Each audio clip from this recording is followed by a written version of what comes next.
நேர்கள் அனைவருக்கும் பரமக்குடி ஓம் ஸ்ரீ கண்ணாஜியின் அன்பு வணக்கம். பரமக்குடி ஸ்ரீ பஞ்சநவ தேவதா ஜோதி நிலையம் வழங்கும் ஜோதிட பரிகார நிகழ்ச்சியில் உங்களை சந்திப்பதிலே மிக்க மகிழ்ச்சி.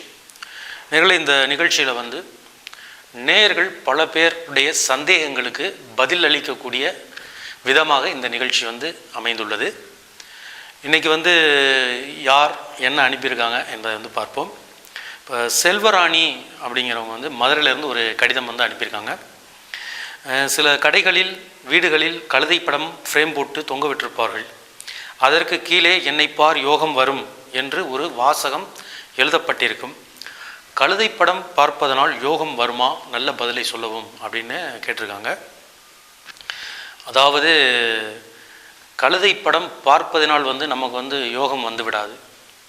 கழுதையை போல் உழைக்க வேண்டும், அப்போ தான் யோகம் வரும்.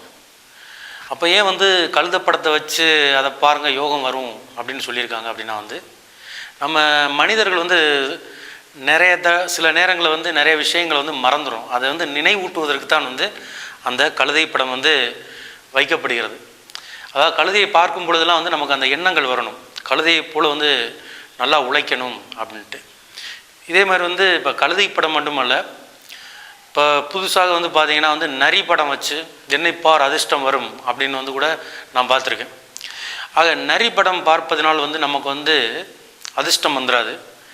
நரி பற்றி உங்களுக்கே தெரியும், நரி ஒரு தந்திரம் நிறைந்த ஒரு விலங்கு. மனிதனாகிய நம்மளும் தந்திரமாக இருந்தால் நமக்கு டெய்லி அதிர்ஷ்டமாகத்தான் இருக்கும் அப்படிங்கிறது தான் ஒரு வழிமுறை சொல்லப்பட்டிருக்கு. மற்றபடி வெறும் கழுதை படத்தை மட்டும் நம்ம பார்த்துக்கிட்டே இருந்தோம்னா கண்டிப்பாக நமக்கு அதிர்ஷ்டம் என்பது வராது. அடுத்த நேர் என்ன கேட்டிருக்காங்க அப்படிங்கிறத பார்ப்போம். இப்போ பஞ்சவர்ணம் அப்படிங்கிறவங்க திருத்தாங்கல் அப்படிங்கிற ஒரு பகுதியிலேருந்து ஒரு கடிதம் அனுப்பியிருக்காங்க. என் கணவர் பேர் வெங்கட். சில மாதங்களாகவே அவரால் சரியாக சாப்பிட முடியவில்லை. வயிறு உப்பியது போல் உள்ளது. கால் கை மூட்டு வலியால் அவதிப்படுகிறார். வேறு ஒரு பொண்ணுடன் தொடர்பு இருந்ததாகவும் இப்பொழுது சொல்கிறார்.